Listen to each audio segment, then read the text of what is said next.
सहनाववतु सहनौ भुनक्तु सह वीर्यङ्करवावहै तेजस्विनावधीतमस्तु मा विद्विषावहै। ॐ शान्ति शान्ति शान्तिः। शङ्करं शङ्कराचार्यं केशवं बादरायणं सूत्रभाष्यकृतौ वन्दे भगवन्तौ पुनः पुनः।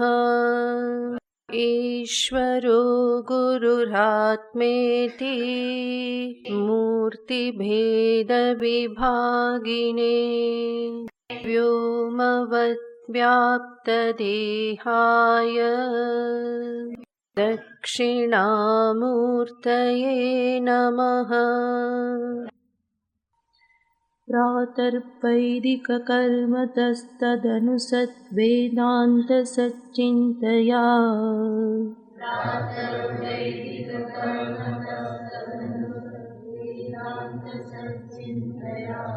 पश्चाद्भारतमोक्षधर्मकथया वासिष्ठरामायणात्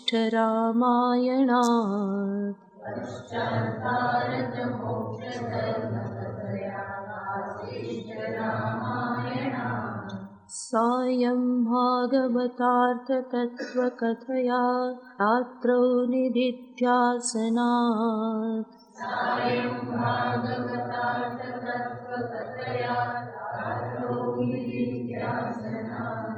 कालो गच्छतु नः शरीरभरणं प्रारब्धकण्ठार्पितम्।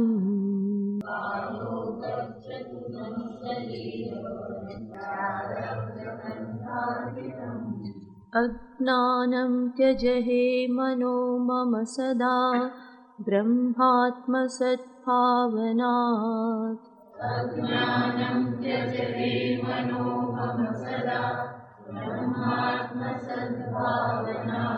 सङ्कल्पानखिलानपि त्यज जगन्मिथ्यात्वसम्भावनात्।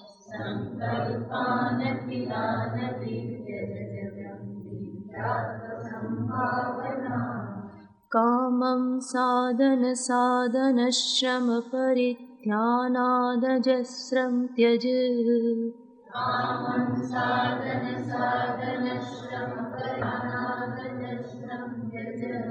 क्रोधं तु क्षमया सदा जहि बलात् लोभं तु सन्तोषतः।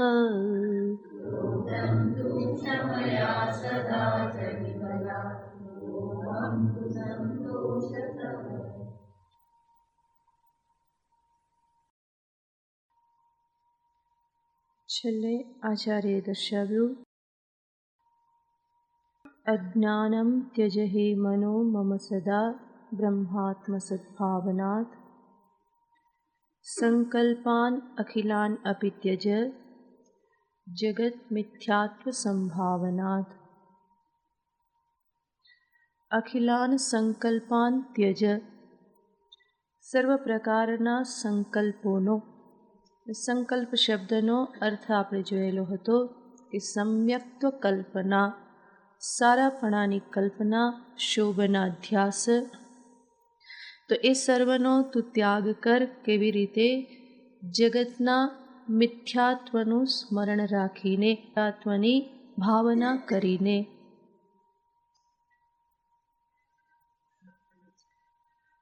અને આગળ દર્શાવે છે કે આ જો સંકલ્પની સંભાળ ન લીધી તો તરત જ એ સંકલ્પ ઈચ્છાને ઉત્પન્ન કરશે, કામનાને પ્રગટ કરશે. અને કદાચ કામના ઉત્પન્ન થઈ જાય તો એમાંથી મુક્ત થવાનો ઉપાય શું? તો આચાર્ય કહેશે, સાધન સાધન શ્રમ પરિત્યાનાત. કામ સાધન એટલે કે કામની પૂર્તિ અર્થે, કામની પૂર્તિ અર્થેનું સાધન પ્રથમ સાધન શબ્દનો અર્થ થાય સિદ્ધિ, પૂર્તિ. કામના સિદ્ધિ, કામના પૂર્તિ. તો કામના પૂર્તિને અર્થે ફરી પાછી આવશ્યકતા કોની છે? સાધનની છે. અને એની પ્રાપ્તિમાં રહેલા શ્રમનું પરિધ્યાન કરીને, કષ્ટનું સ્મરણ કરીને,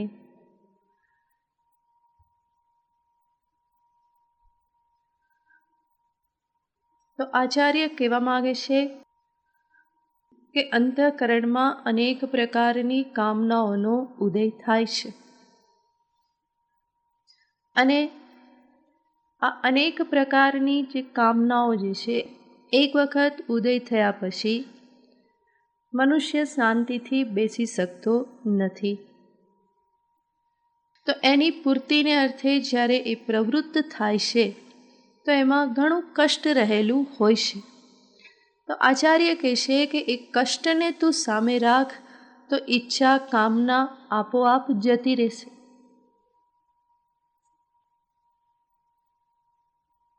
અને એટલા માટે શબ્દ વાપરે છે પરિધ્યાનાત. પરિધ્યાનાતનો અર્થ છે પરિતઃ ધ્યાનમ. ચારે બાજુનો વિચાર કરીને, સર્વ બાજુનો વિચાર કરીને.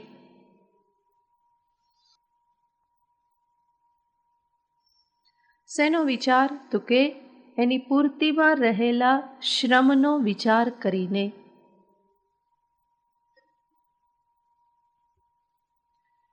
માત્ર શ્રમ જ નથી હોતો, દીનતા, હીનતા પણ સ્વીકાર કરવા પડે છે. લાચારીને પણ સ્વીકારવી પડે છે.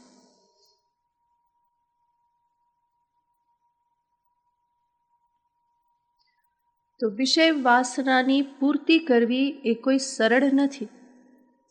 અર્થાના મર્જને દુઃખમ તથા ચ પરિપાલને નાશે દુઃખમ વ્યયે દુઃખમ દિગર્થાન ક્લેશકારિણઃ. જે આ ક્લેશને જુએ છે, કષ્ટને જુએ છે, એ શું કરે છે? આ વિષયોને ધિક્કારી દેશે કે તમે મને બહુ દોડાવ્યો, હવે દોડાવી શકશો નહીં. અત્યાર સુધી તો હું ભાગતો રહ્યો તમારી પાછળ, પણ હવે નહીં ભગાડી શકો. શા માટે? કારણ કે મેં સ્વરૂપ જોઈ લીધું. શું સ્વરૂપ જોઈ લીધું? અર્થાના મર્જને દુઃખમ. તમને પ્રાપ્ત કરવામાં દુઃખ રહેલું છે. એટલું જ નહીં, પ્રાપ્ત થયા પછી પરિપાલન કરવામાં, જાળવી રાખવામાં દુઃખ રહેલું છે. અને જાળવવા છતાં પણ જળવાતા નથી. ધીમે ધીમે ક્ષીણ થાય જ છે, નષ્ટ થાય જ છે. તો ત્યારે પણ દુઃખ થાય છે. નાશે દુઃખમ. અને એનો ઉપયોગ કરીએ તો વ્યય પણ થાય છે. વ્યય સર્વત્ર. વિવેકી જે છે એને સર્વ અવસ્થામાં દુઃખ દેખાય છે. યોગ સૂત્રમાં કહેશે કે દુઃખમ સર્વમ વિવેકિનઃ. જે વિવેકી છે એના માટે આ બધું કેવું છે? દુઃખરૂપ છે.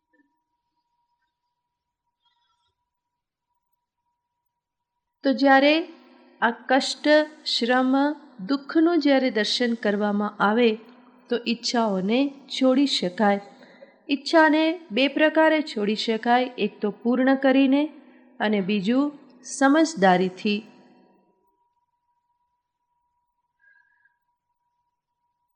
ઈચ્છામાંથી મુક્તિ આ બે પ્રકારે મળે. મને જે ઈચ્છા ઉત્પન્ન થઈ એ ઈચ્છાને હું પૂરી કરું તો પછી ઈચ્છા શાંત થઈ જાય. અને બીજો માર્ગ છે સમજદારીનો માર્ગ, કે શું આ ઈચ્છા પૂરી કરવી અનિવાર્ય છે? એના વગર હું રહી શકું કે નહીં? પૂરી ન કરવાથી મારા જીવનમાં કેટલો ફેર પડે છે? મારી લક્ષ્ય પ્રાપ્તિમાં, ઈશ્વર પ્રાપ્તિમાં કેટલો ફેર પડે છે? એનાથી નજીક જવાય છે, દૂર જવાય છે? આ પ્રકારનો વિચાર કરી સમજદારી કેળવી અને ઈચ્છામાંથી મુક્ત થઈ શકાય. અને બેમાં વધારે સારો ઉપાય કયો? બીજો.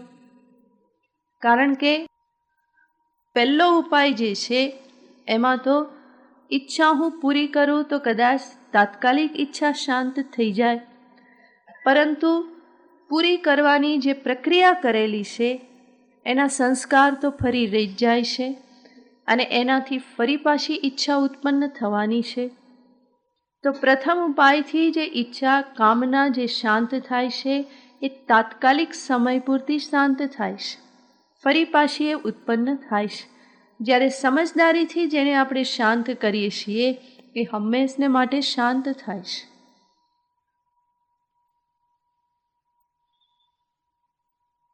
તો વિવેકી પુરુષ એ છે કે જે પ્રવૃત્ત થતાં પહેલાં 7 વાર વિચાર કરે કે આની મારે જરૂર છે કે નહીં. તો એમાં રહેલા કષ્ટ પરિશ્રમને સામે રાખવામાં આવે તો તરત એમાંથી નિવૃત્ત થઈ જવાય. પણ એટલું યાદ રાખવું પડે કે મૂળમાં આળસ ના હોવી જોઈએ, સમજદારી હોવી જોઈએ. જો આળસ હોય તો પછી સત્સંગ જપ આ બધું છૂટી જાય કે એમાં કષ્ટ જ છે ને, હવે એ ઈચ્છા કરવી નહીં કે તો એવી રીતે કહેવાનું તાત્પર્ય નથી.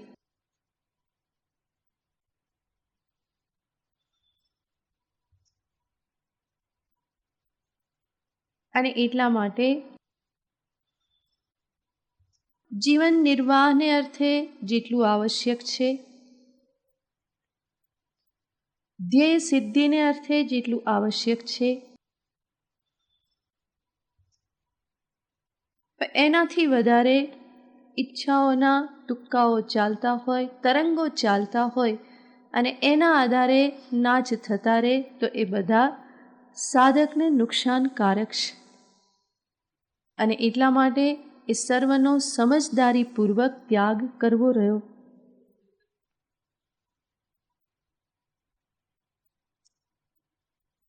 જીવનમાં ઘણી બધી ઈચ્છાઓ અને ઈચ્છાપૂર્તિ માટેના ઘણા બધા એવા વ્યવહારો આપણે કરતા હોઈએ છીએ કે જેના સંદર્ભમાં થોડો વિચાર કરીએ તો એની વ્યર્થતા તરત જ જણાય, તરત સમજાશે કે આની કોઈ આવશ્યકતા નહોતી.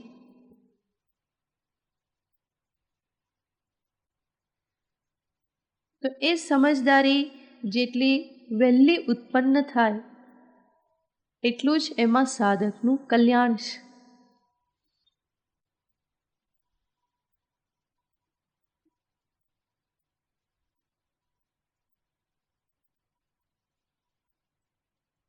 તો અપરિશ્રમના કષ્ટના દર્શનથી કામનાઓમાંથી સાધક પોતે મુક્ત થઈ શકે. આગળ આચાર્ય કહેશે, ક્રોધમ તુ ક્ષમયા. જો કામના પૂરી ના થાય તો એમાંથી શું ઉત્પન્ન થાય? ક્રોધ. તો આ ક્રોધ, કામના, સંકલ્પ આ બધી વંશ પરંપરા છે. પહેલેથી અટકાવી દીધું તો આગળ વંશ વહેલો નહીં ચાલે, પરંતુ સંકલ્પને ના સંભાળ્યો તો તરત એમાંથી એનો પુત્ર કામ ઉત્પન્ન થાય અને કામને ના સંભાળ્યો તો એમાંથી તરત જ ક્રોધ અને લોભ. પૂર્તિ થઈ તો લોભ અને પૂર્તિ ના થઈ કામનાની તો તરત જ ક્રોધ.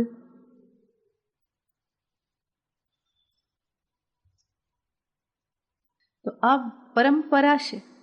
એક આવ્યું તો એની પાછળ પાછળ આ બીજું તરત જ આવે છે.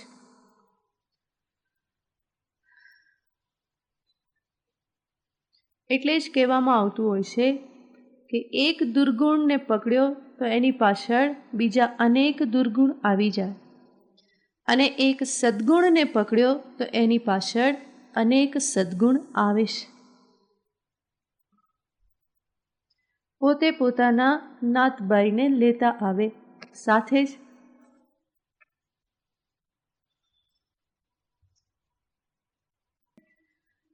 તો આચાર્ય કહેશે કે જ્યારે ક્રોધ જીવનમાં હોય તો એની નિવૃત્તિનો ઉપાય શું? કહેશે ક્ષમા.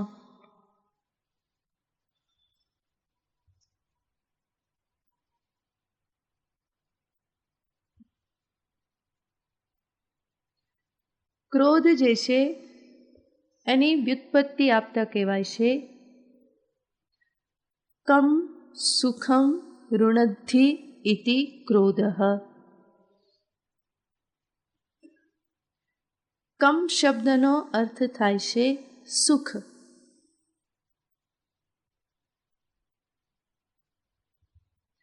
તમ ઋણદ્ધિ રોધયતિ, સુખમાં જે અવરોધ ઉત્પન્ન કરે, સુખને જે રોકી દે, એને કહેવાય છે ક્રોધ. તો જીવનું સ્વરૂપ સુખ સ્વરૂપ છે. સુખની ધારા એના અંતરમાં હંમેશા વહે છે, પરંતુ આ ધારાને અટકાવી કોણ દેશે? ક્રોધ જે છે એ અટકાવી દેશે. માણસ ક્રોધ પણ કરતો હોય અને સુખી પણ હોય, સંભવ છે? આ બે વસ્તુ સાથે સંભવ નથી. તો જે સુખની ધારાને રોકી દે, સુખને જે અવરોધી દે, એને કહેવાય છે ક્રોધ.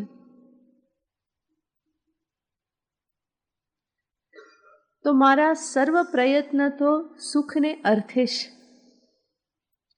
તો એને જે રોકનાર હોય એ મારા માટે પ્રતિબંધ.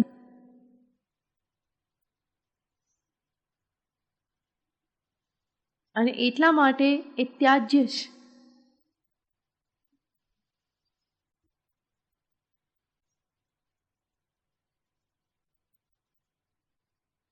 આવેશાત્મક એવો ક્રોધ જે છે એ સાધકની સાધનાને નષ્ટ કરી દેશે, મનને વિક્ષિપ્ત કરી દેશે,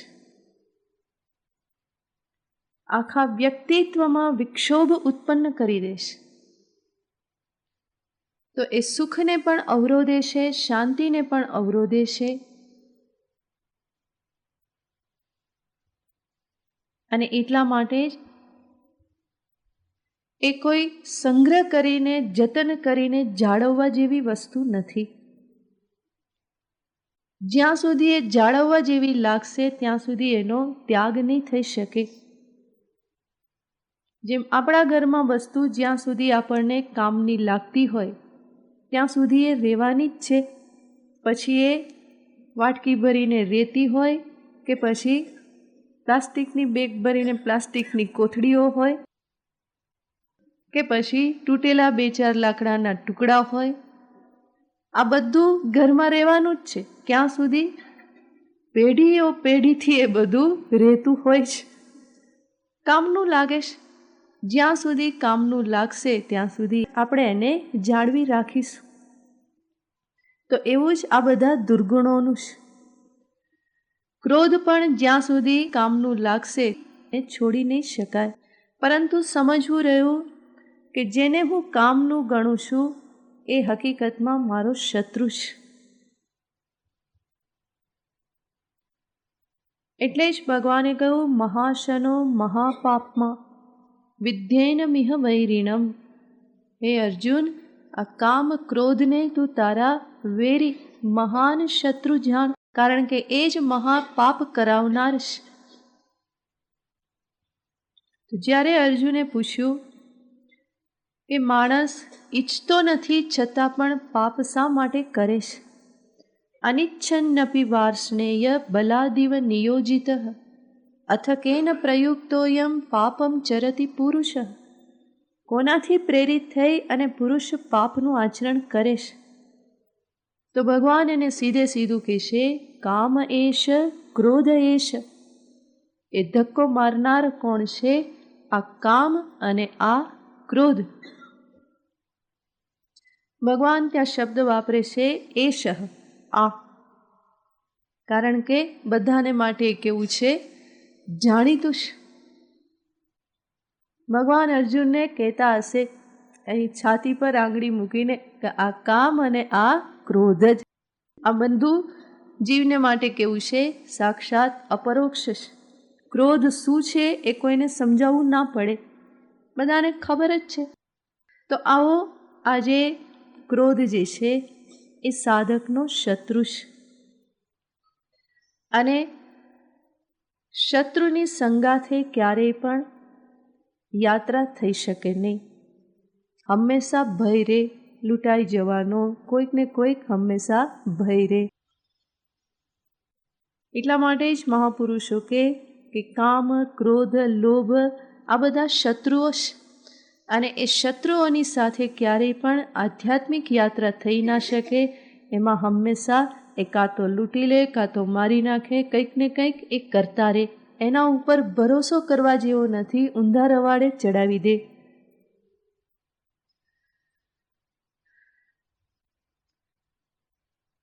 તો એને જરૂર દૂર કરવો રહ્યો, નિવૃત્ત કરવો રહ્યો.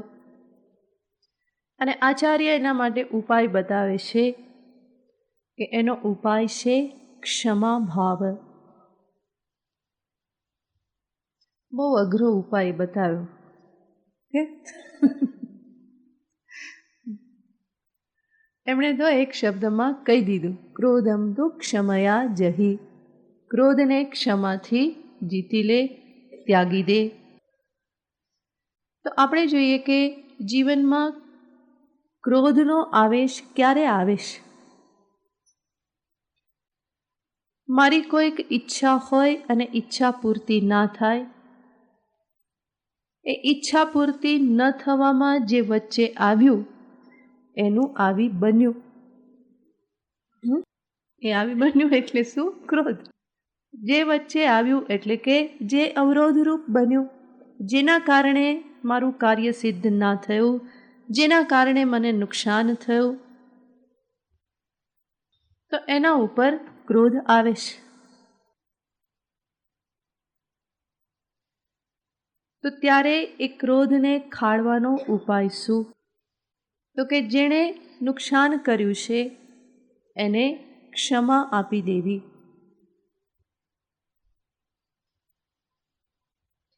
તાત્કાલિક ઉપાય તો ઘણા બધા છે, આપણે અનેક વખત જોયેલા છે કે ક્રોધ આવે ત્યારે આ બધા તાત્કાલિક ઉપાય થઈ શકે. શું ઉપાય થઈ શકે? કે ઠંડુ પાણી પી લેવું, માથે ઠંડુ પાણી રેડી દેવું, સ્નાન કરી લેવું, એ સ્થાનેથી દૂર જતા રહેવું, નામ જપ કરવા લાગવા, ભગવાનની સામે બેસી જવું, આંખો બંધ કરીને બેસી જવું. આ બધા તાત્કાલિક ઉપાય છે. અરીસા સામે ઊભા રહી જવું,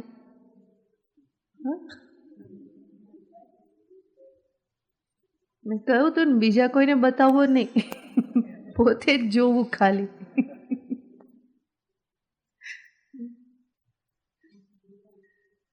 હા, અને એવો બધો ગુસ્સો તો સાધકને કદાચ નહીં જ આવતો હોય, અહીં બેઠેલા બધા તો પછી તો ખબર નહીં, ઘરના જાણે બધા.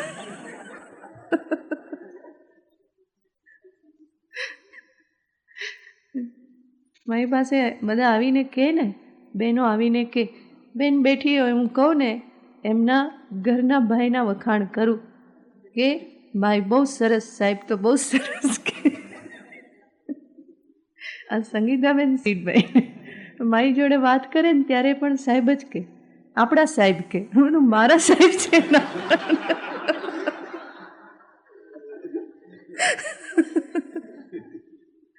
એ કે એ તો એમ જ કે.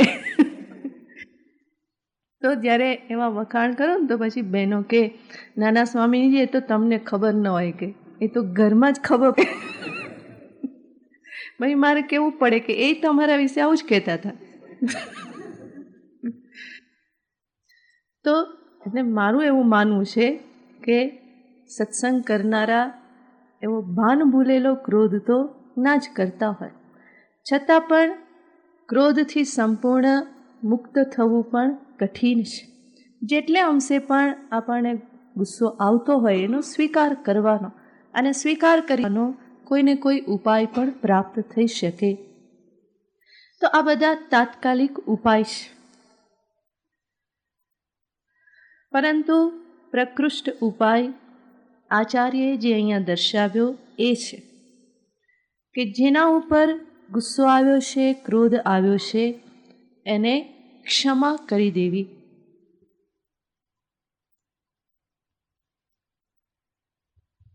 અને ક્ષમા કરી દેવી એનો અર્થ છે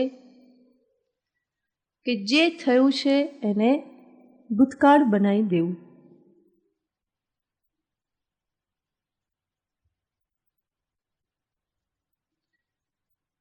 અને સાચી ક્ષમા એ જ કહેવાય કે જ્યાં પછી સામેની વ્યક્તિનો પૂર્વવત પ્રેમપૂર્ણ સ્વીકાર થાય છે. અંતરમાં કોઈ ઘસરકો બાકી નથી રહી જતો, કોઈ ઉજરડો બાકી રહી નથી જતો.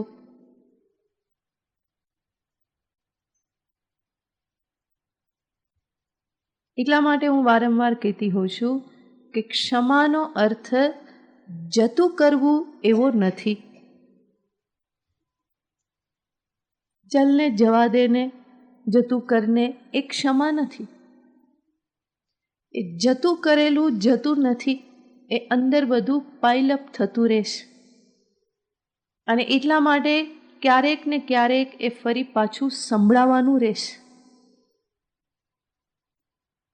તારા માટે મેં આટલું કર્યું, આટલી વખત જતું કર્યું. એ જતું કરીએ તો વખત ગણાતો જાય, 1 વખત, 2 વખત, 3 વખત. એનો અર્થ શું કે બધું અંદર ભરાયેલું રહેશે. પણ ક્ષમાનો અર્થ છે કે બધું નીકળી જાય છે, નિર્મલ છે, બધું એમાંથી ધોવાઈ જાય છે.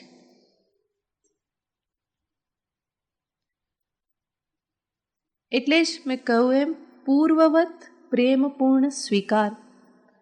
પહેલાં જેવો હતો એવો જ સ્વીકાર, એવો જ વ્યવહાર. વચ્ચે કંઈક થઈ ગયેલું છે એ ખબર પણ ના પડે.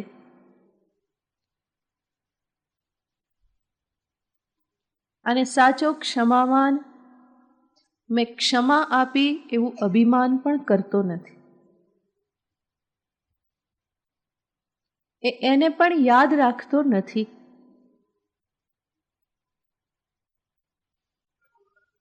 અને આ પ્રમાણેની આ જે ક્ષમા જે છે એ ક્ષમાથી જ મનની શાંતિ જળવાય છે. ક્ષમા નથી આપતા કે નથી આપી શકતા એનો અર્થ છે કે મનમાં જે કંઈ થયું છે એ પકડીને રાખે છે, છોડવા નથી માગતા. પરંતુ પકડીને રાખવામાં કોઈ માલ નથી. જે થયું છે તે થયું છે. સામેની વ્યક્તિએ ભૂલ કરી, નુકસાન કર્યું, એને સમજાવી શકો તો સમજાવો કે જો આ ભૂલ છે, ફરી પાછું ના થાય એના માટે પ્રયત્ન કરજે. પરંતુ જે થઈ ગયું એ નથી થયું તો થવાનું નથી. અને એટલા માટે એને પકડી રાખવામાં કોઈ સાર નથી.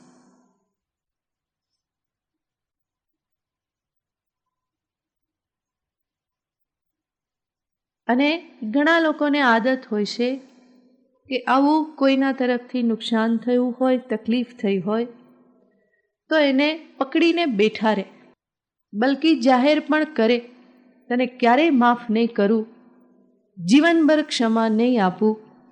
તો ફેર શું પડશે? ખાલી તું મનમાં પકડી રાખીશ એટલું, જે થઈ ગયું એ તો થઈ ગયું. કરવાનું હોય તો એટલું જ હોય કે સામેની વ્યક્તિને સમજાવો કે જે આ યોગ્ય નથી થયું, આવું ના કરાય, બીજી વખત ના થાય એના માટે ધ્યાન રાખજો. પરંતુ મનમાં આવી રીતના નિશ્ચયો કરીને બેસી જવાથી કોઈ ફાયદો નથી થતો. આ બધો કચરો છે. કચરાને હૃદયમાં ભરી રાખવાથી ફાયદો શું? કચરો તો હંમેશા સાફ કરવાનો હોય. જેવો કચરો દેખાયો કે ઉઠાવીને તરત બહાર નાખવાનો હોય. પરંતુ આવું કરવા માટે અક્ષમાને અર્થે ખૂબ જ પરિપક્વતા, ધૈર્ય, સહનશીલતા આ બધું આવશ્યક છે. અને આવી આ ક્ષમા જે છે એ જ મનુષ્યને સાધુ બનાવે છે, સંત બનાવે છે. સહનશીલતાથી, ક્ષમાથી મનુષ્ય સંત બને છે.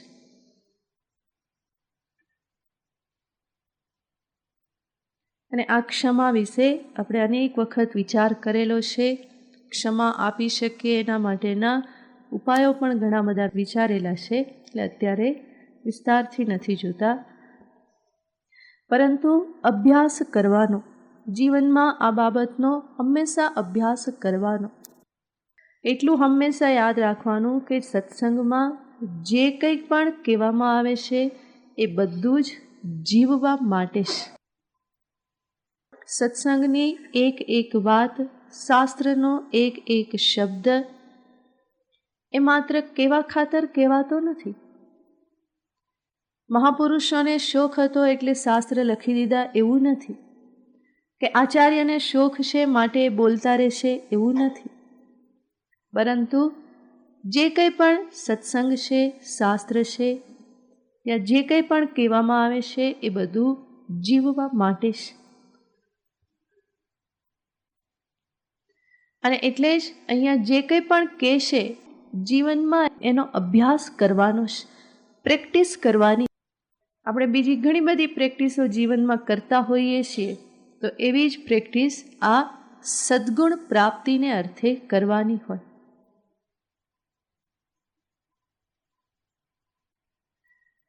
આગળ કહેશે, ક્રોધમ તુ ક્ષમયા સદા જહિ બલાત લોભમ તુ સંતોષતઃ.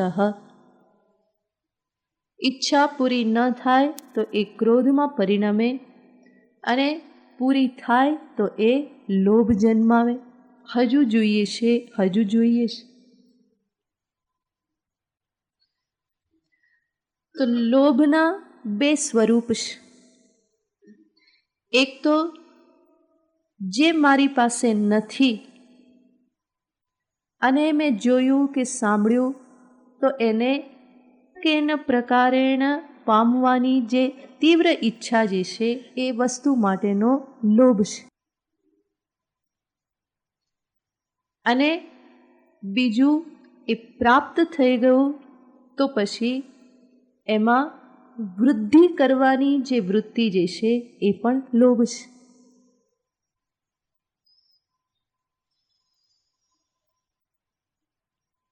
તો હંમેશા વધતું રહે, હજુ વધારે, હજુ વધારે. પરંતુ ક્યાં સુધી એની કોઈ સીમા નથી, કોઈ મર્યાદા નથી. એટલા માટે જ ગુજરાતીમાં બહુ સરસ એ ફ્રેઝ છે કે લોભને થોભને. એ ક્યાંય થોભતો નથી, અટકતો નથી, રૂકતા નહીં કંઈ બી. થોભવું એટલે રોકાઈ જવું. કાઠિયાવાડમાં થોભવું શબ્દ વાપરે. રોકાઈ જાઓ, થોભી જાઓ, એમ રોકાઈ જવું, અટકી જવું. પણ લોભ ક્યાંય અટકતો નથી. એ હંમેશા આગળ ને આગળ, આગળ ને આગળ ચાલુ રહેશે. તો ક્યાંક તો એને બ્રેક મારવી રહી. અને લોભને માટેની બ્રેક કઈ છે? સંતોષ.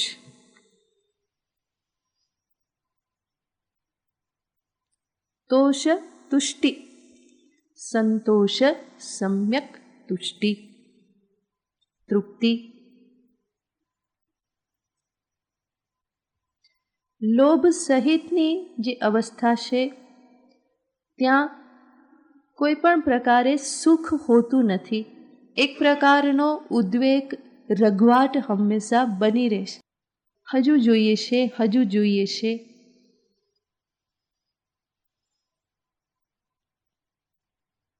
અને આપણે આજકાલ જોઈએ છીએ કે મનુષ્યનો ધન માટેનો લોભ કેટલો બધો વધી ગયેલો છે. પહેલાંના લોકો કેવા સંતોષી હતા. ભોજન મળી ગયું, બે ટાઈમ આનંદ છે. ખેતીમાં કામ કર્યું કે દુકાન ચલાવી, સાંજ પડે એમને તૃપ્તિ હોય. જ્યારે આજના મનુષ્યને રાત્રે 12-1 વાગ્યે પણ શાંતિ મળતી નથી. એ દોડતો જ રહેશે, દોડતો જ રહેશે. શેના માટે? ધનને અર્થે. ગાંધીનગરના લોકો તો સુખ્યા છે, પુણ્યકર્મ છે કંઈક કે. પરંતુ મોટા મોટા સિટીમાં આપણે જોઈએ છીએ કે લોકો સવારથી રાત સુધી કેટલા દોડતા રહેશે. શેના માટે? ધન જરૂર આવશ્યક છે, એની આપણે ના નથી પાડતા. અને અર્થ ઉપાર્જન એક પુરુષાર્થ છે, શાસ્ત્ર પણ કહે છે. ગૃહસ્થનું કર્તવ્ય છે અર્થ ઉપાર્જન કરવું, પરિવારનું પાલન કરવું, પરિવારથી પણ વધારે બીજા કોઈકને કંઈક મદદ કરવી, આ એનું કર્તવ્ય છે. અને એટલા માટે અર્થ ઉપાર્જન કરવાનો નિષેધ નથી, પરંતુ અર્થ સર્વસ્વ નથી. બીજા 3 પુરુષાર્થ પણ સાથે સાથે છે. અને જે લોભી જે છે એનું ધન કોઈના કામમાં આવતું નથી, નથી પોતાના કામમાં આવતું કે નથી બીજાના કામમાં આવતું. બીજાને તો આપતો જ નથી અને પોતે કાલે ભોગવીશ, કાલે ભોગવીશ, કાલે વાપરીશ કરતાં કરતાં કાલ આવી જાય. તો લોભીના ધનની કોઈ ગતિ નથી. તો એવું ધન શું કામનું? જેની પાછળ મહેનત કરી અને સંગ્રહ માત્ર કર્યો અને એનાથી કંઈ બીજું સિદ્ધ ના થયું, તો એનો અર્થ શું? નચિકેતા તો સૂત્ર રૂપમાં વાત કરે છે, ન વિત્તેન તર્પણીયો મનુષ્ય. વિત્તથી મનુષ્ય ક્યારેય પણ તૃપ્ત થતો નથી. યમરાજાએ કેટલું બધું ધન આપવાનું નચિકેતાને કહ્યું કે તું બ્રહ્મવિદ્યા ના માગ, એ સિવાયનું બધું માગી લે. તો નચિકેતા યમરાજાને જવાબ આપે છે, ન વિત્તેન તર્પણીયો મનુષ્ય. તમે કહો છો, પરંતુ મનુષ્યનો સ્વભાવ એવો છે કે ક્યારેય વિત્તથી તૃપ્ત થવાનો નથી. તો વધારે વધારે વધારે આ હંમેશા ચાલ્યા જ કરે. 1ના 10, 10ના 1000, 1000ના લાખ, લાખના કરોડ, આ એક પછી એક ચાલ્યા જ કરે છે. તૃષ્ણાવધિમ કો ગતઃ. તૃષ્ણાની અવધિને કોણ પામેલું છે? નિશ્વો યષ્ટિ શતમ શતી દશશતમ લક્ષમ સહસ્રાધિપ. ચાલ્યા જ કરે છે. 1000 જોઈએ, 1000ના કરોડ જોઈએ. લક્ષેશ પુનઃ ઇન્દ્રતામ, લક્ષેશ પુનઃ ચક્રતામ, ચક્રેશ ક્ષિતિપાલતામ. અને જે રાજા બન્યો એને પછી થાય કે હવે પૃથ્વીનું રાજ શું, સ્વર્ગનું રાજ જોઈએ. સ્વર્ગના રાજા ઇન્દ્રને થાય કે મને બ્રહ્માનું રાજ મળે. બ્રહ્માજીને થાય કે મારા કરતાં તો વિષ્ણુ સુખ્યા છે, મને વિષ્ણુનું રાજ મળે. અને વિષ્ણુને થાય કે શંકરજીને કેવી મજા, બધું ખેદાન મેદાન જ કરવાનું, મારે તો બધું પાલન કરવાનું. તો એનો કોઈ અંત નથી. એક પછી એક હંમેશા ઈચ્છા થતી રહે. અને જ્યારે આવી જ સ્થિતિ હોય તો પછી ખૂબ આગળ જઈને અટકવું એના કરતાં ડાપણ ભરેલું શું છે? અહીંયા જ બ્રેક મારવી. તો સંતોષતઃ લોભમ જહી. અંતરમાં સંતોષનો આવિર્ભાવ કરી અને લોભને તું જીત ત્યાગી દે. સંતોષ તૃપ્તિ, જેના માટે સંસ્કૃતમાં શબ્દ વપરાય છે અલમ બુદ્ધિ. અલમ, અલમનો અર્થ છે બસ, બહુ થઈ ગયું, બસ હવે આનાથી વધારે નહીં. જેવી અલમ બુદ્ધિ તૃપ્તિ ખાધા પછી થાય. ભોજન કર્યું અને તૃપ્તિ થઈ પછી શું થાય? બસ હવે આનાથી વધારે કંઈ ના જોઈએ. પણ લોભ હોય તો એ શું કે અત્યારે હવે નહીં જોઈએ, પાકું કરી લે. હજુ આજ સવારે નાસ્તો થતો હોય તો પૂછે, સ્વામીજી કાલે ઇડલી બનાવવાની, ઢોસા બનાવવાની, જમશો તમે? અરે કાલ સાંજનું અત્યારે ક્યાંથી કહું ભાઈ. તો ભોજન કરવાથી જે અલમ બુદ્ધિ થાય, બસનો ભાવ જે આપણને અનુભવાય છે કે હવે આનાથી વધારે કંઈ ના જોઈએ, એવી અલમ બુદ્ધિ વિષયોના સંદર્ભમાં, ધનના સંદર્ભમાં પ્રાપ્ત કરવાની. વિચાર કરી અને સમજી લેવું જોઈએ કે આટલું પર્યાપ્ત છે, હવે આનાથી વધારે એની પાછળ દોડવાનો કોઈ અર્થ નથી. તો આવા પ્રકારના સંતોષથી લોભમ જહી. અને ગઈકાલે મેં કહ્યું હતું એમ અહીંયા આચાર્ય શબ્દ વાપરે છે બલાત. કોઈ આસાન વાત નથી. ક્રોધ અને લોભને છોડવામાં થોડું બળ વાપરવું પડશે. ઇન્દ્રિયોને, મનને થોડા મનાવવા પડશે, રોકવા પડશે. અને સહજ પ્રવૃત્તિને રોકવામાં હંમેશા બળ અપનાવવું પડે. આગળના શ્લોકમાં જિહ્વોપસ્થ સુખભ્રમં ત્યજ મન પર્યંત દુઃખે ક્ષણાત.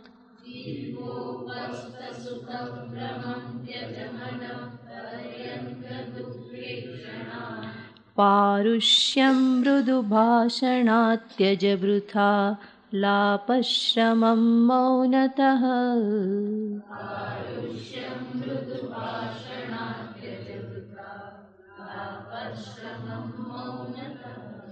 દુસ્સંગમ ત્યજ સાધુ સંગમ બલાત ગર્વં તુ ભંગે ક્ષણાત.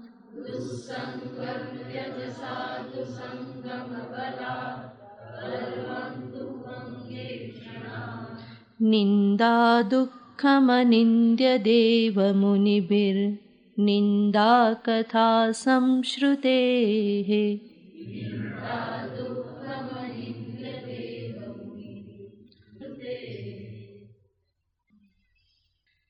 જિહ્વોપસ્થ સુખભ્રમં ત્યજ મન પર્યંત દુઃખે ક્ષણાત.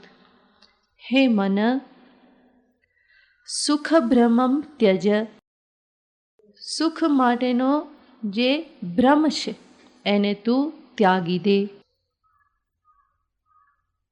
એટલે કે જ્યાં તું સુખ જુએ છે ત્યાં હકીકતમાં સુખ નથી, સુખનો ભ્રમ છે.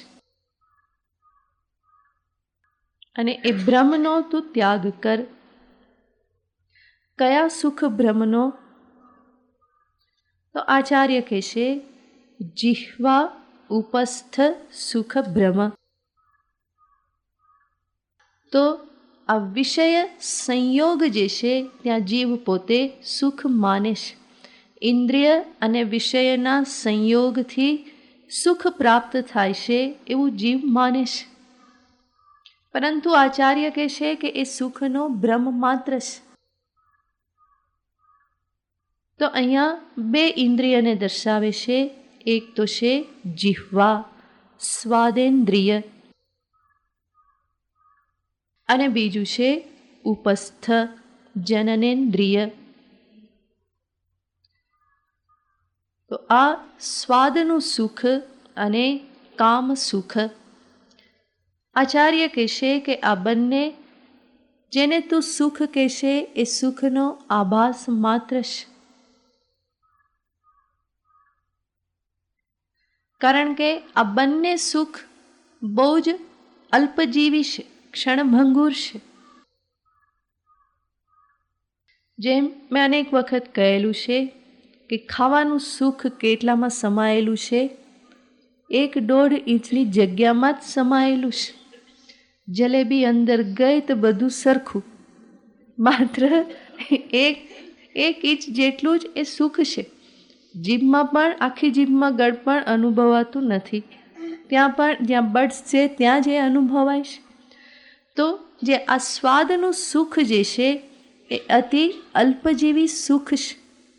માત્ર આટલામાં જ એ રહેલું છે. જીભની બહાર હોય તો સ્વાદ નથી આવતો, અને જીભની અંદર જતું રહેવું ગળામાં તો પણ કોઈ સ્વાદ નથી. તો આ સ્વાદ સુખ જે છે એ અતિ અલ્પજીવી છે. અને છતાં પણ એ ભાન નથી રહેતું, અને એટલા માટે વારંવાર એના માટે પ્રવૃત્તિ થાય છે.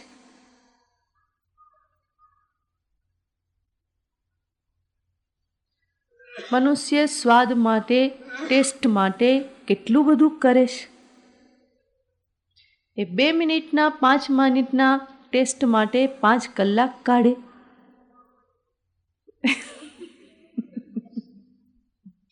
તો બધાને ખબર જ છે વધારે શું કહેવું. તો એ સુખ ત્યાં જણાય છે, પણ આચાર્ય કહે છે એ સુખનો ભ્રમ માત્ર છે. અહીંયા પણ ઉપાય શું છે? પર્યંત દુઃખે. ત્યાં પણ આ પરિશ્રમ, આ દુઃખ જે છે એને જોવામાં આવે તો એમાંથી નિવૃત્ત થઈ જવાય.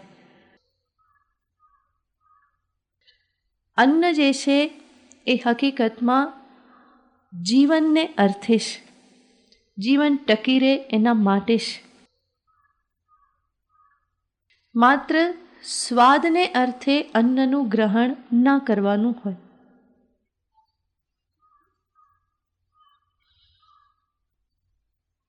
એનો અર્થ એ નથી કે લુખું સૂખું બાફીને જ ખાધા કરવું, પરંતુ તાત્પર્ય છે કે એની પાછળ પડવાનું ના હોય.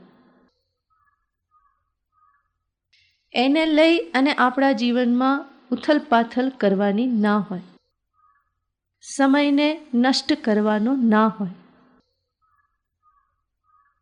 પણ ઘણા લોકો આ જ બાબતને એટલું બધું મહત્વ આપી દેતા હોય કે એ જ જીવનનો જાણે કે પરમ પુરુષાર્થ છે,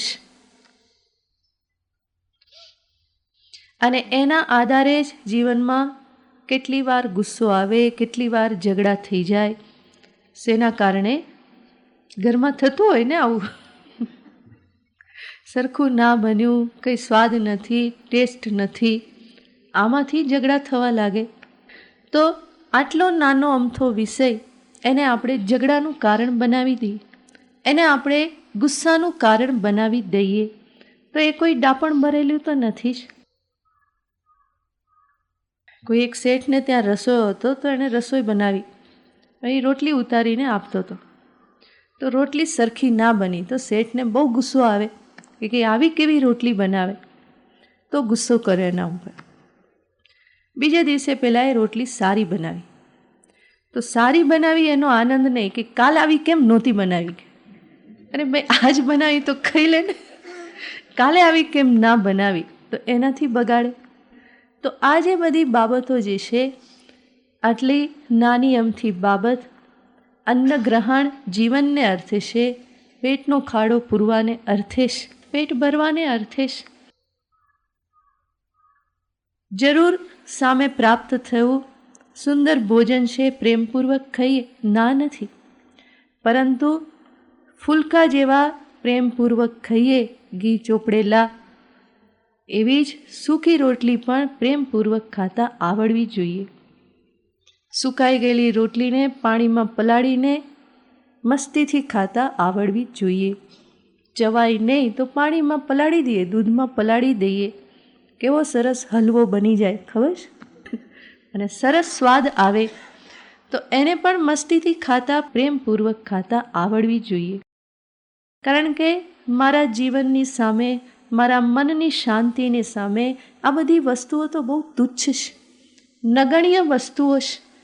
એને લઈ મારે મારા મનની શાંતિને નષ્ટ કરવાની ના હોય, સમયને બરબાદ કરવાનો ના હોય. એને લઈને સંબંધોમાં કડવાશ પૂરવાની ના હોય.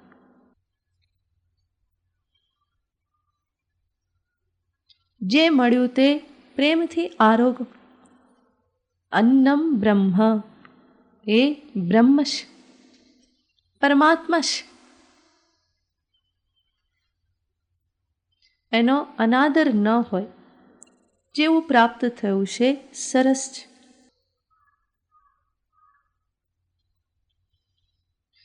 પરંતુ ઘણા લોકો આ ખાવામાં જ બહુ, જેને શું કહે, વર્ણાગી વેડા, ખાવામાં આવા બધા વર્ણાગી વેડા હોય. આવું જ જોઈએ ને આવું ના જોઈએ ને આ ના ચાલે ને, જરાક પણ ફેર થયો તો તરત મનમાં ફેર થઈ જાય, બુદ્ધિમાં પણ ફેર થઈ જાય. તો એનો કોઈ અર્થ નથી. મેં કહ્યું ને આ બધી બાબત બહુ નગણ્ય બાબત છે, તુચ્છ બાબતો છે, અને એની સામે મારું જીવન, મારું ધ્યેય, મારા મનની શાંતિ, આ બધી મહામૂલી વસ્તુઓ છે. તો એને આપણે બહુ મહત્વનું માની લીધેલું છે, એમાં બહુ મહાન સુખને જોઈએ છીએ, અને એટલા માટે અવિવેક થઈ જાય છે. પણ એ કે હકીકતમાં સુખ ભ્રમ છે, એ કેટલું અલ્પજીવી છે. મેં કહ્યું ને, થોડાક સમય માટેનું. 5 કલાક કાઢીને રસોઈ બનાવો, ખાતા કેટલી વાર લાગે? 5 મિનિટ. એમાં કેટલાક ભાઈઓ એટલા ઝડપથી જમતા હોય કે 5 મિનિટ શું, 2 મિનિટમાં ખતમ થઈ જાય. તો એ થોડીક વારમાં બધો ખેલ ખતમ થઈ જાય છે. તખતો તો બહુ મોટો રચ્યો, પરંતુ ખેલ ખતમ થવામાં કંઈ વાર લાગતી નથી. મેં કહ્યું એમ, જરૂર આપણે ભોજન સારું બનાવીએ. એનો અર્થ એવો નહીં હા બહેનો કે સરખું ના બનાવું. જઈને બનાવજો સરખું. જેમ તેમ બનાવીને કહી નહીં દેવાનું કે શું સાંભળીને આવ્યા કે. કર્તવ્ય છે, કર્તવ્ય નિભાવવાનું. જરૂર સારું ભોજન બનાવીએ, પરંતુ એને જીવનનું ધ્યેય બનાવવાનું ના હોય, એની પાછળ દિવસ કાઢવાનું ના હોય. તો સુખ બ્રહ્મ છે. તો આચાર્ય કહેશે કે એ ત્યાગવા યોગ્ય છે.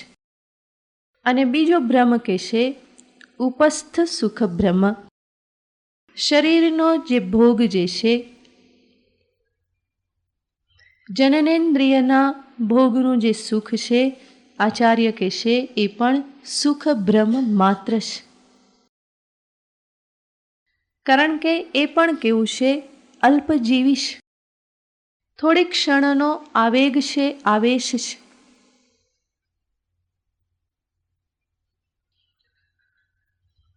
તો એને પણ જીવનનો પરમ પુરુષાર્થ માનવાનો ના હોય, એની પાછળ પણ જીવનમાં પડવાનું ના હોય.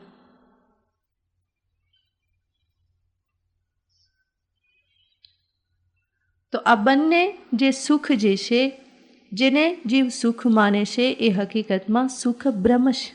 તો આચાર્ય કહેશે કે એ બંનેને તું ત્યાગ કેવી રીતે? પર્યંત દુઃખે ક્ષણાત. પર્યંત અંતમાં. અંતમાં સર્વરૂપે એ શું છે? દુઃખ જ છે. સ્વાદને વશ થઈ અને બરાબર દાબી દીધું તો પછી કોઈ સુખ નથી થતું. એ જ ક્ષણે અસુખ થવા લાગે, પેટમાં ગોટા વળવા લાગે, સ્વાસ્થ્ય ખરાબ થાય, આળસ આવે, તંદ્રા આવે. આ બધા જ એના પરિણામ છે. અને સાથે સાથે લાચારી, પરાધીનતા, આ દોષ તો એમાં રહેલા જ છે. ભોગ ભોગવ્યા પછી દુઃખ થાય, ગ્લાનિ થાય. ખાતા ખાઈ લીધું પછી થાય કે ના ખાધું હોત તો સારું હતું, પરંતુ ડાપણ મોડું આવે.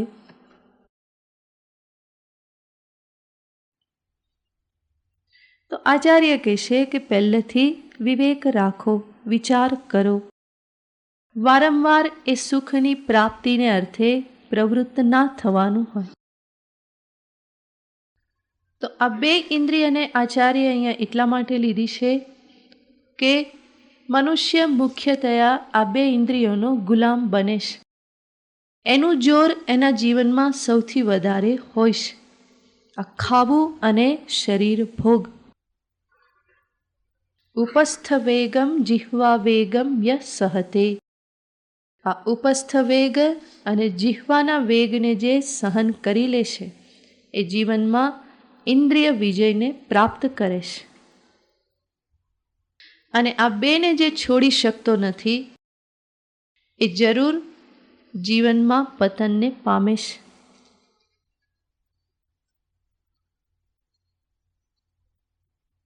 તો એ બેની ગુલામીમાંથી મુક્ત થવું રહ્યું. આગળ કહેશે પારુષ્યમ મૃદુ ભાષણાત. પારુષ્ય એ પણ એક દોષ છે. પારુષ્યનો અર્થ થાય છે કઠોરતા, વાણીની કઠોરતા. તો વાણીની કઠોરતા, કટુ વચનનું કથન કે વચનમાં કઠોર હોય એવા કઠોર વચનનું કથન એ દોષ છે. તો આચાર્ય કહેશે કે એ દોષને પણ તું જીતી લે. કઈ રીતે? મૃદુ ભાષણાત, મૃદુ કોમળ ભાષણ કરીને.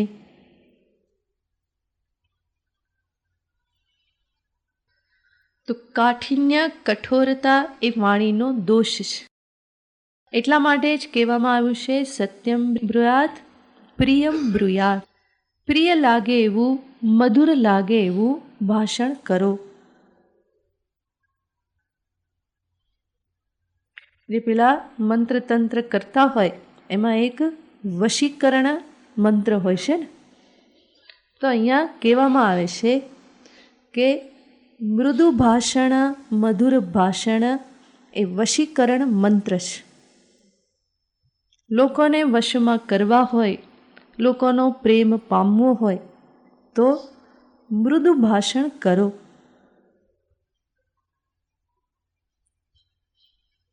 મૃદુ ભાષણ એટલે જે નરમાશથી બોલાતું હોય, ધીમેથી બોલાતું હોય, જેમાં પ્રેમ બળેલો હોય, ભાવના જેમાં બળેલી હોય,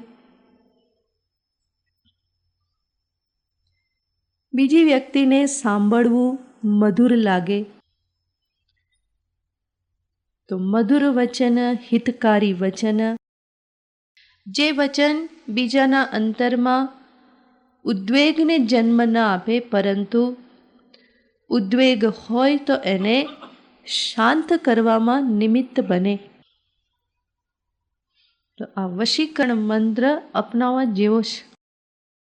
એવી આપણી મધુર મંજુલ ભાષા હોય કે બધાને આપણી જોડે બોલવાની ઈચ્છા થાય, દૂર ભાગવાની ઈચ્છા ના થાય, પરંતુ સાથે બેસવાની, વાત કરવાની, પોતાના દુઃખનું કથન કરવાની ઈચ્છા થાય. લાગે કે આની પાસે હું મારું દુઃખ કહીશ તો જરૂર મને કંઈક આશ્વાસન મળશે, કંઈક એમાંથી દિશા મળશે, દુઃખ મારું હલકું થશે. તો કઠોર વચન દુઃખને બમણું કરે છે, મૃદુ વચન દુઃખને ઓછું કરે છે. બધા મહાપુરુષો, મહાત્માઓ કેવા હોય છે તો કે મૃદુભાષી હોય. ભગવાન રામચંદ્રજી તો બહુ જ મૃદુભાષી હતા. એટલા બધા કોમળ વચનો એ બોલતા હતા, કોઈને પણ એનાથી કષ્ટ ના થાય. ભગવાન કૃષ્ણનું વચન પણ એવું જ રહેતું. એમના અવાજમાં, એમની વાણીમાં એક એવી મધુરતા રહેતી હતી કે શત્રુ પણ જો કૃષ્ણનો અવાજ સાંભળે તો અંદરથી વેરભાવ બધો એનો ઓગળવા લાગતો. એટલા માટે એ પહેલેથી સાવધ થઈને રહેતા હતા. દુર્યોધન, શકુની પહેલેથી બધાને કહી દે કે જો કૃષ્ણ આવવાનો છે એની વાણીમાં ફસાતા નહીં, કે એની વાણીમાં કંઈક જાદુ રહેલું છે, જો એમાં આવી ગયા તો પૂરું થઈ ગયું. એટલે પહેલેથી બધા પોતાના મનને સજાગ કરી દેતા હતા કે એની વાણીમાં આવવાનું નહીં, ફસાવાનું નહીં, નહીં તો એ આપણને ગમે એમ કરીને બનાવી દેશે. તો બધાને આવો અનુભવ થતો હતો કે કૃષ્ણની વાણીમાં કંઈક જાદુ રહેલું છે. જ્યાં પણ એ પોતે વચન ઉચ્ચારે તો એને સાંભળીને પ્રત્યેકને કંઈક કંઈક વિશેષ અનુભૂતિ થતી હતી. સાંભળવું બહુ સારું લાગતું હતું અને એના વચનમાં આવી જવાતું. તો ભગવાન રામ, ભગવાન કૃષ્ણ, એ રામકૃષ્ણના ભક્તો કે મહાપુરુષો, આ બધાની વાણી કેવી હોય છે? મૃદુ વચન છે. અને એટલા માટે એમને સાંભળવા બધાને ગમે. અને આ કોઈ અઘરી વસ્તુ નથી. થોડા અભ્યાસની, થોડી સાવધાનીની જરૂર છે. કઠોર વચન બોલવાની ટેવ પડી હોય તો બોલતા પહેલાં આપણે 3 વખત વિચારીએ, બોલતા પહેલાં 3 વખત મનમાં બોલીએ કે આ હું વચન બોલું છું એ હું સાંભળું, મને કોઈક આ પ્રમાણે કહે તો કેવું લાગશે? બરાબર લાગશે? 3 વખત હું ઉચ્ચારણ કરું અને મને કોઈકના દ્વારા સાંભળવું જો બરાબર લાગતું હોય તો હું ઉચ્ચારણ કરું. પણ મને એવું લાગે કે ના, આવું તો કોઈ મારા માટે બોલે, મારી સાથે બોલે તો મને ના ગમે, તો હું એ વચન ઉચ્ચારણ ના કરું. તો કેવું ઉચ્ચારણ કરું? હું પોતે જ ફરી મનમાં વિચાર કરું કે આ અવસ્થામાં કેવા પ્રકારના વચનનું ઉચ્ચારણ થાય તો મને ગમે, તો એવા વચનનું ઉચ્ચારણ હું કરું. વાત કહેવાના અનેક તરીકા હોય છે. એક જ વાતની રજૂઆત અનેક પ્રકારે થઈ શકતી હોય છે. અને જે કહેવાનું હોય, જે પહોંચાડવાનું હોય એ પહોંચાડી જ શકાતું હોય છે. જે તમે કઠોર વચનથી કહો એ જ તમે મૃદુ વચનથી પણ પહોંચાડી શકો. બલકી ઘણી વખત કઠોર વચન કરતાં મૃદુ વચનથી વધારે જલ્દી અસર થતી હોય છે.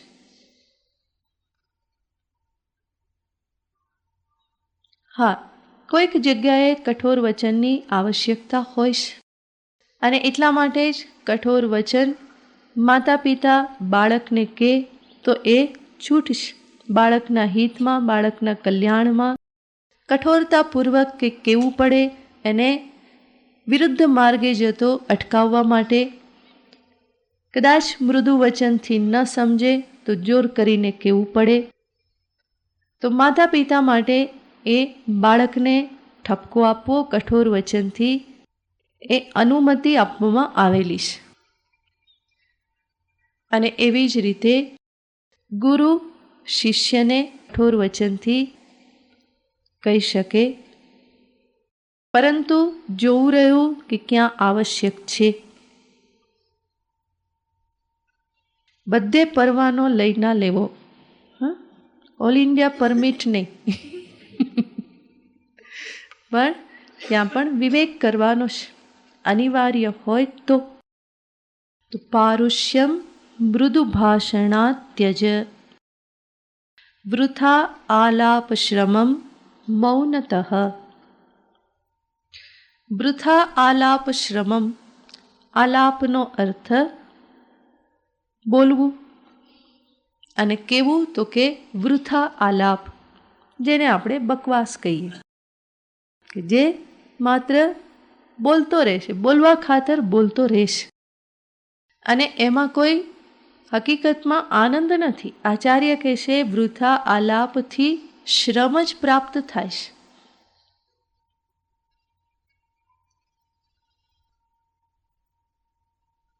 તો અહીંયા દર્શાવવામાં આવે છે, આચાર્ય કહેશે કે વાણીનો ગેરઉપયોગ કરવાનો ના હોય, અને જો થતો હોય, એનો વૃથા ઉપયોગ થતો હોય તો પછી ત્યાં ઉપાય છે મૌનમ.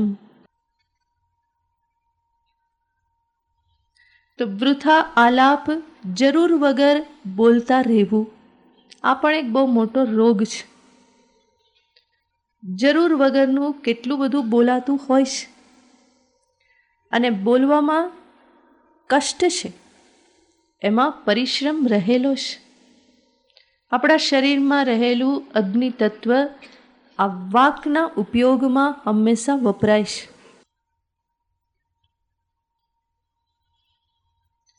અને વાણી જે છે એ ભગવાન તરફથી પ્રાપ્ત થયેલું એક મહામૂલું સાધન છે. મનુષ્યને પ્રાપ્ત થયેલી એક વિશેષ ભેટ છે ને એટલે જ એનો સમજી વિચારીને ઉપયોગ કરવાનો હોય.